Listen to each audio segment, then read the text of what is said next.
Bangla info motivation চ্যানেলে আপনাকে স্বাগতম।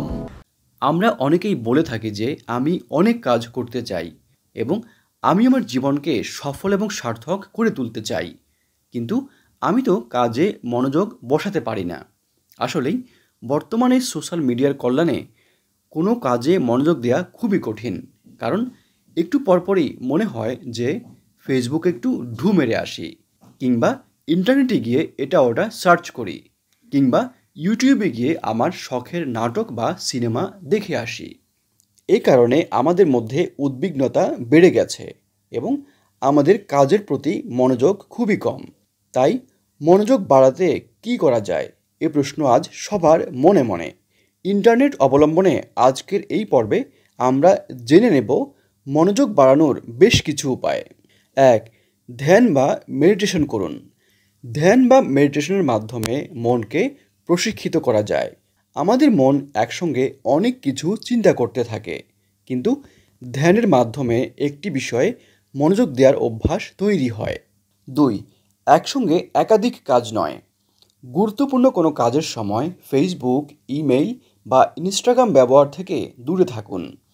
আপনার মস্তিষ্ক একসঙ্গে একাধিক কাজ করার জন্য তৈরি হয়নি, আর তাছাড়া একসঙ্গে একাধিক কাজ করলে কোনো কাজই ভালোভাবে সম্পন্ন হয় না। 3.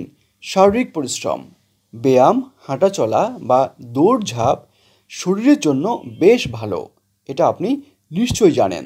তবে এটাও মনে রাখবেন, মস্তিষ্কও আপনার শরীরের একটি অংশ, ফলে শারীরিক পরিশ্রম মস্তিষ্ক সুস্থ রাখার জন্য বেশ জরুরি।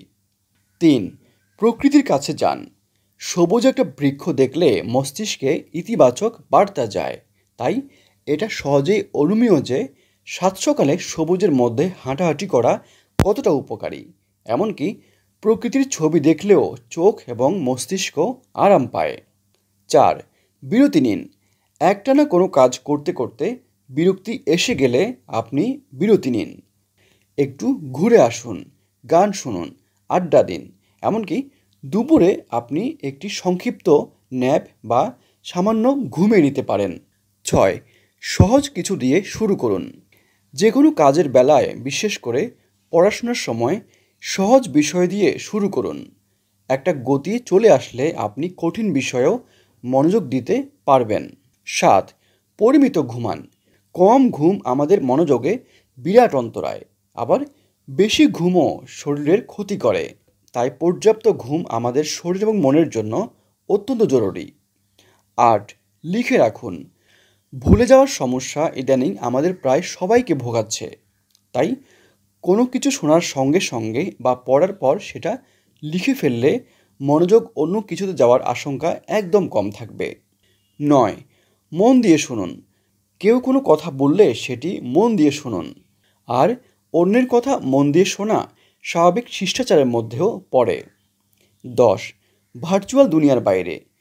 ইন্টারনেট ব্যবহার, ইমেইল চেক, ফেসবুক ব্যবহার, এগুলোর জন্য দিনের একটি নির্দিষ্ট সময় নির্ধারণ করুন। এটা হয়তো আপনি একদিনে পারবেন না, তবে অভ্যাস করুন, যাতে ধীরে ধীরে এটি আপনার অভ্যাসে পরিণত হয়।